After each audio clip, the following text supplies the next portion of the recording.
with the rise of the vast landscape of indie horror games. The mid-2010s was the perfect time to make an indie horror game. Let's Play YouTubers would play your game and let out fake-ass screams. Hey, how's it going? I've actually got something for you. This is the bread that you asked me to get, and you can now go make me a sandwich. Hello everybody, my name is Markiplier, and I am officially back. Was that the bite of 87?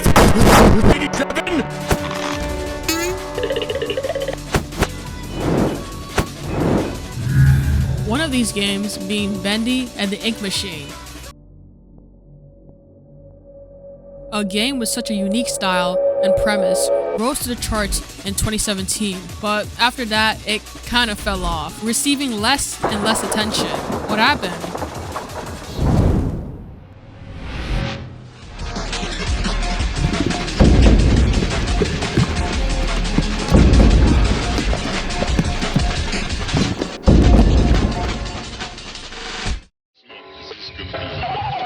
The story starts with Paul Crawford, also known as the Meatly, a game developer, comic artist, puppeteer, and a compositor. The Meatly channel appeared in 2014, making top 10 videos, trailer, and music. At this time, he would also create a site named themeatly.com, a website solely created for his webcomics. In 2016, he released his first game, Meatly Makes. In this game, you play as the Meatly, and you have to create a game on the laptop while avoiding monsters in the room. The game was made to show how tedious and repetitive game development can be. Each level has what buttons to push to make the game and defeat your enemies. Every enemy in this game was a reference to his comics. For example, Idea Fairy is a character that will bother the player, giving the player new ideas and distracting them from their current project. And the last level, Feature Creep, a giant monster who fills the game developer with doubt after finishing their game, making them continue to add more and more things into their game instead of just releasing it, making the developer fall into perfectionism. At the end of 2016, the Meatly and his friend Mike Mood worked on a game, Bendy and the Ink Machine. The idea for Bendy and Ink Machine spawned from the Meatly thinking about an idea of a world that resembled a cartoon sketch. He figured his idea would work well as a horror game. He needed a monster for his game, of course, and so Bendy was created. When the Meatly received the 3D model, the name was chosen from a typo while saving it in his 3D program. The first chapter of the game, Moving Pictures, took 5 days to be finished, and as they progressed, there were several elements that reminded them of BioShock, and it was honestly they were both games that have horror elements set in the 20th century. The game was released for free on Game Jolt on February 10th, 2017, and the game went viral. The year was 1963. Henry Stein, co-founder and former animator at Joey Drew Studios, is invited back to the studio by his former friend and business partner, Joey Drew.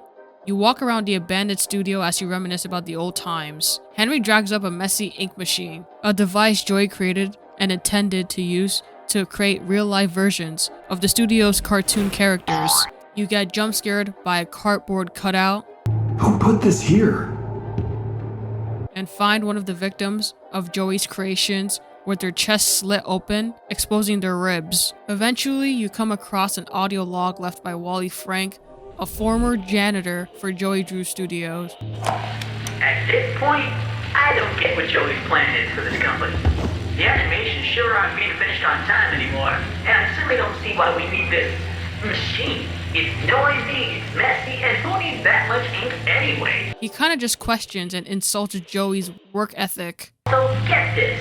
Joey had each one of us donate something from our workstation. We put them on these little pedestals in the break room to help appease the gods, Joey says. Keep things going. I think he's lost his mind, but hey, he writes the check. But hey, at least he's getting paid. There is bacon soup, which can completely restore your health.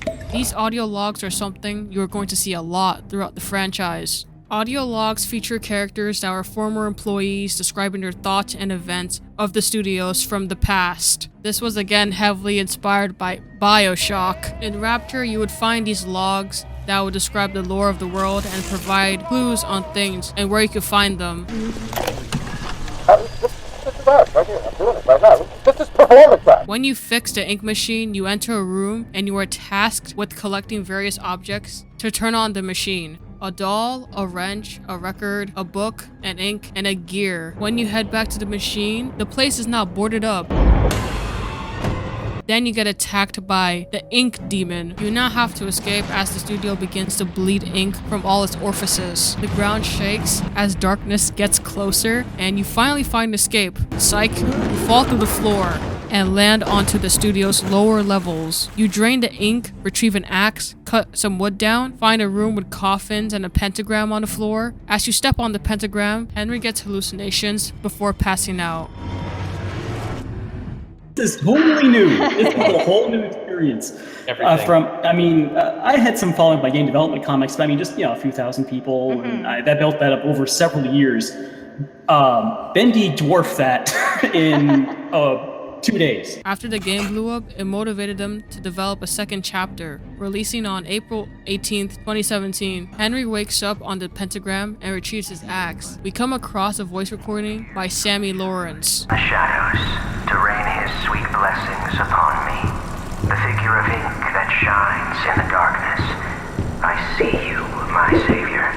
I pray you hear me. As you walk through an ink-filled hallway, you catch a quick glimpse of him, but he disappears into a wall. You head into the music department. The stairs to the exit are flooded with ink, so you flip on a switch, and nothing happens, so you go back up. And creatures spawn from the ink, known as searchers. After killing them with your axe, a gate opens up where you find Sammy Lawrence's office and a pump switch inside. But his office is blocked by a massive ink leak. Henry finds 2 valves that lower the ink pressure.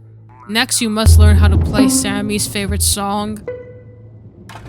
After stopping the leak, Henry drains the ink at the stairs and heads down. Henry is then knocked out by Sammy. We can see Sammy has turned into an ink creature under unfortunate circumstances. He wears overalls and a Bendy mask. Sammy has been trapped in the studio and reveals that he intends to sacrifice Henry to Bendy. He worships him as a deity so he can be free of the ink. Sammy begins his ritual. This tender secret.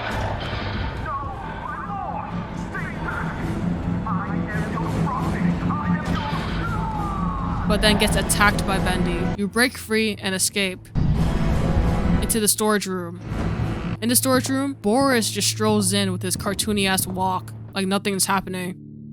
The third chapter was released on September 28th, 2017. The games were getting bigger, 12 to 15 times larger than the previous chapters to be exact. The Meatly had a small team of 6 people working on the game at this time. The Meatly wrote the script, designed the characters, and created the levels, while others worked on VFX. The last game both took 6 days and 6 weeks to complete, suggesting that the game was a bit rushed. And it makes sense because of the amount of bugs that were found in both of those 2 chapters. So Mike Mood created a framework to smooth out the process. And even after that, in later chapters, there is still a lot of bugs. You wake up and it looks like Boris has a little bunker in the studio. You want to exit, but Boris will not let you until you make him a bowl of bacon soup. After, he exchanges with the lever. You both leave the safe house to find another way out of the studio. They come across the studio's toy department and find a back room full of merchandise for Alice Angel.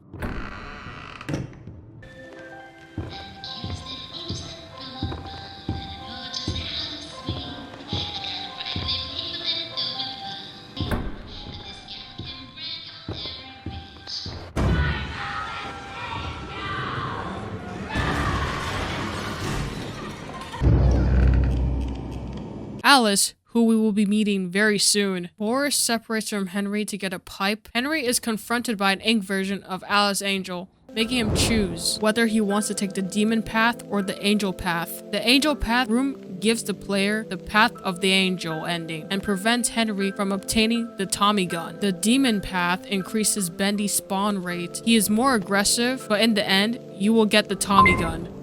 You and Boris meet the Butcher Gang. Alice has been harvesting to improve her appearance. Henry is instructed to complete missions for her in exchange for being allowed to escape the studio. Henry hunts for things such as gears, power cells, hearts, and globs of ink from swollen searchers. He destroys Bendy cutouts and protects Alice. In return, Alice provides you with weapons. You learn that Alice is Susie Campbell, the voice actress for the cartoon character. Susie became obsessed with Alice to the point she believed she was her character. She became jealous after being replaced by another actress, Alison Pendle. So she just decided to become Alice by consuming ink. She sends Henry to the elevator where he can leave, but forces the elevator to crash and discovers Boris.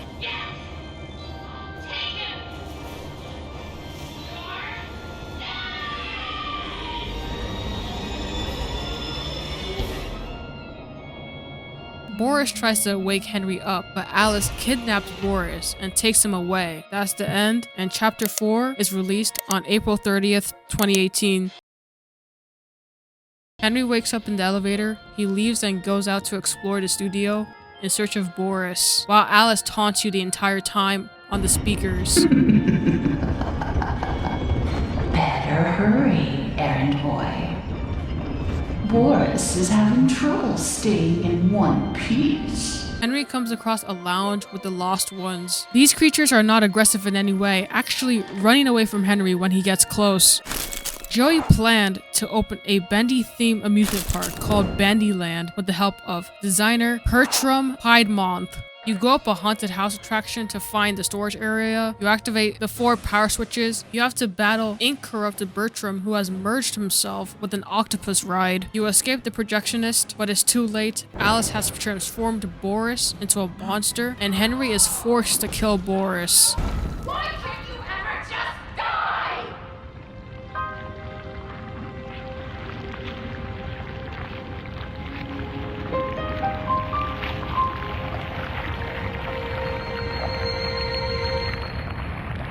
Alice tries to kill Henry herself.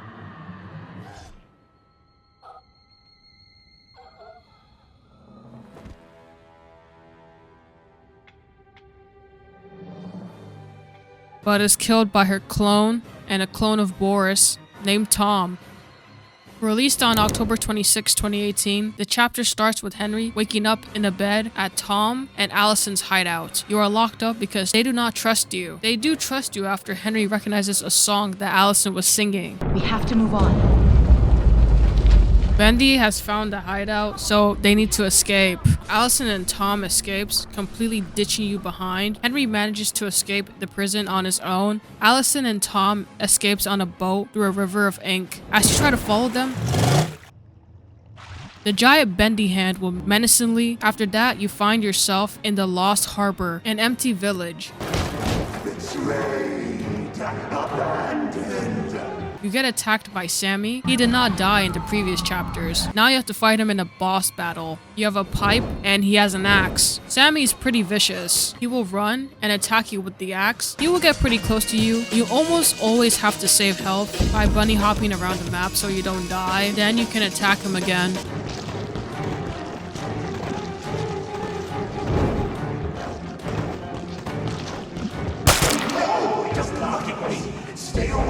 The fight goes on until Henry knocks off Sammy's mask. Sammy tries to run away. You said I'd be free. Well, I'm going to free you now. He tosses Henry back to the ground, preparing to finish him off. It's time for sleep.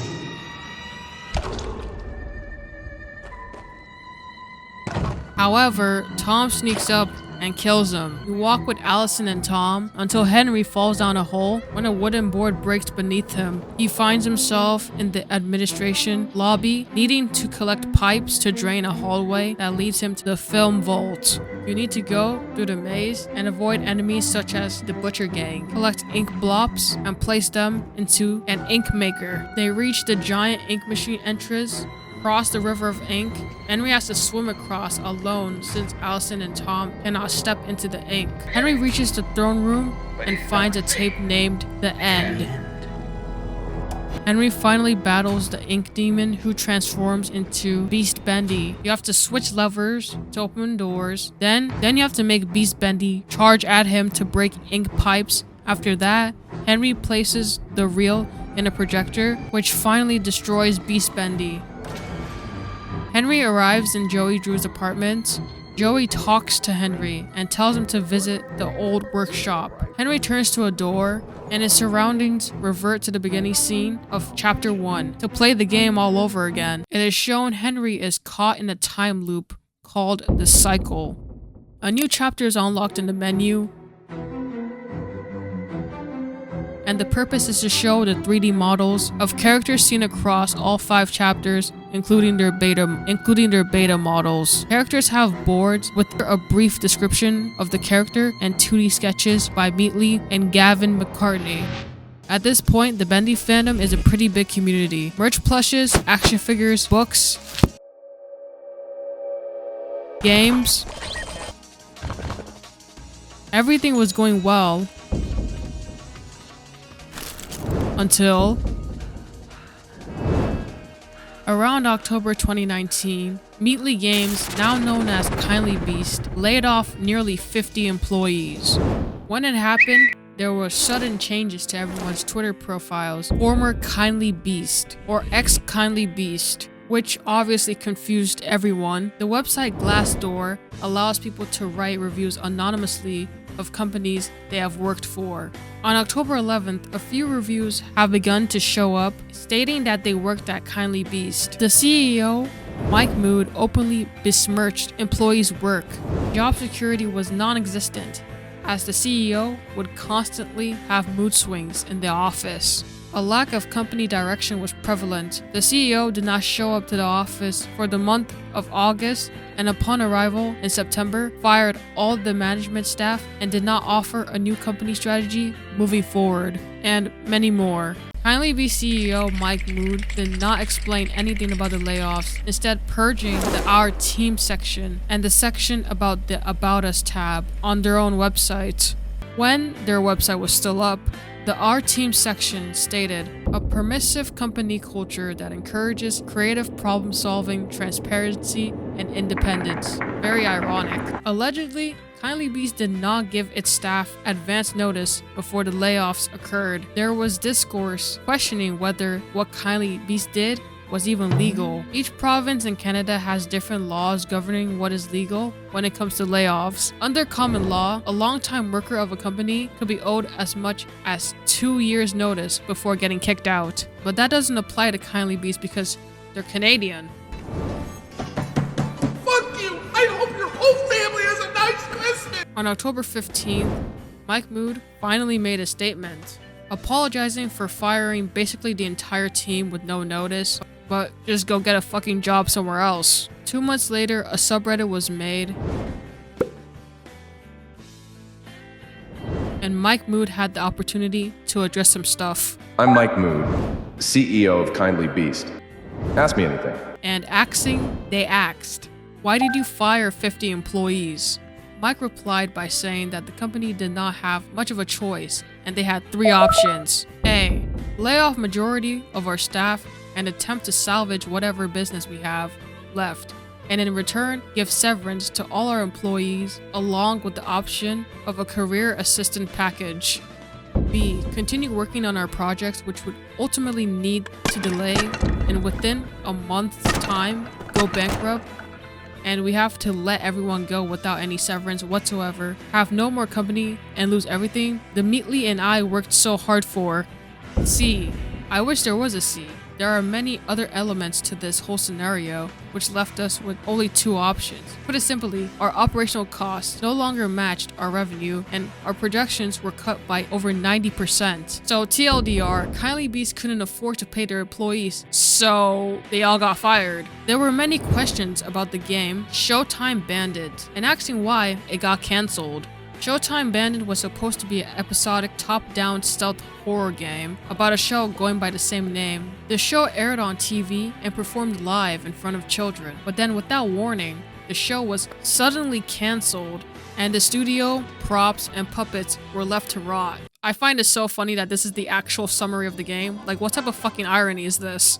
You played as the character, Showdown Bandit, as you sneak through the set and pick your fights carefully.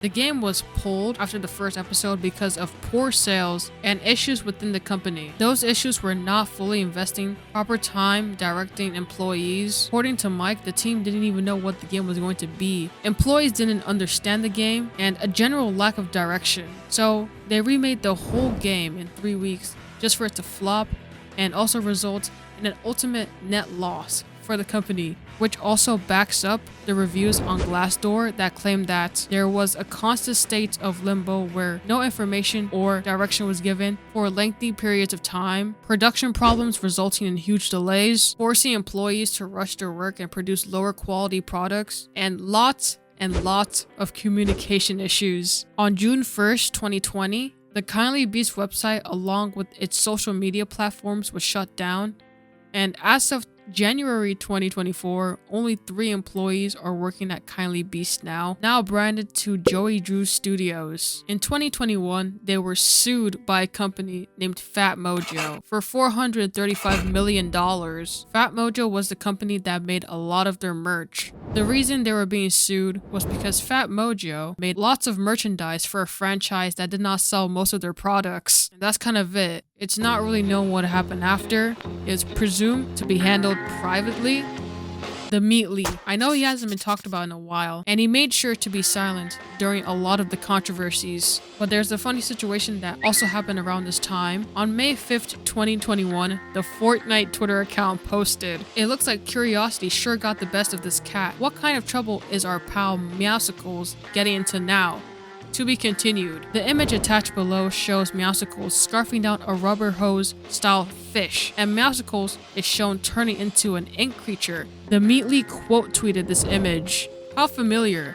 Nope, we didn't invent ink or rubber hose, but pretty sure that the scary ink turning people into cartoon versions sounds pretty #Bendy to me." Smiley face. As always, I wish at Fortnite game and their players nothing but luck and happiness. Okay, so he's self-aware that he did not invent the style of 1930s cartoons, but he's still acting very passive-aggressive because there might be a chance that Fortnite was inspired by his game style. Wait until the developers of BioShock hear about Bendy and the Ink Machine. On November 15th, 2022, the sequel Bendy and the Dark Revival was released. You play as Audrey, who works as an animator at Archgate Pictures. She spent her night working overtime on animations. She got up to go get coffee. Audrey. Wilson? And encounters Wilson, the janitor. Wilson and Audrey enters the cycle.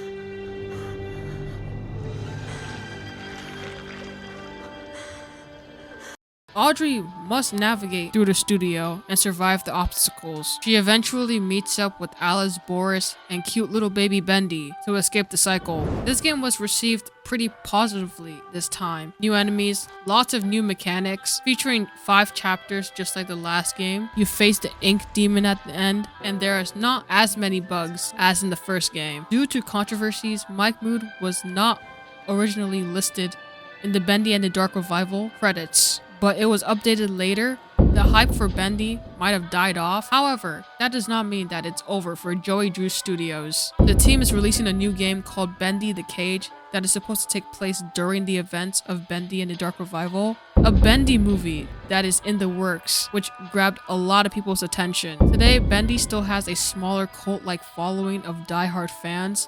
Even with all the controversies, the company was still somewhat able to recover and is doing better as of 2024. The official Bendy account is interacting with the community and reposting fan art. And who knows, when the Bendy movie comes out, maybe the franchise will be in the spotlight once again.